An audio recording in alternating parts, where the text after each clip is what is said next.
হে everyone, সবাই কেমন আছো? আশা করি সবাই খুব ভালো আছো। আর এদিকে দেখো, আমাদের নতুন লোক আজকে রান্নাঘরে ঢুকেছে অনেক দিন পর।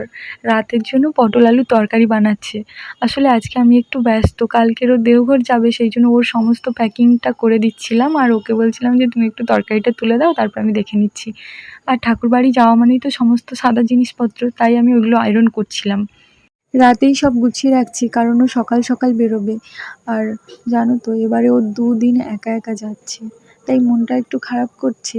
কিন্তু আমিও ছুটি পাইনি, আর কি করা যাবে। তো এখন বাজে সকাল 7:30, আর সকালবেলা উঠেই ওর জন্য একটু আলু সয়াবিনের বিরিয়ানি, একটু পনির ভাজা আর শসা করে প্যাকিং করে দিলাম। ও এটা খেতে ভীষণ ভালোবাসে। আর তারপরে আজকের বাইরের ওয়েদার দেখো, সকাল থেকেই বৃষ্টি হচ্ছে। তো রেডি হয়ে যেতে একটু রাস্তায় ওকে এগিয়ে দিয়ে এলাম। এবার আমি ডিউটি বেরোবো আজকে, তবে আসি, দেখা হচ্ছে কাল।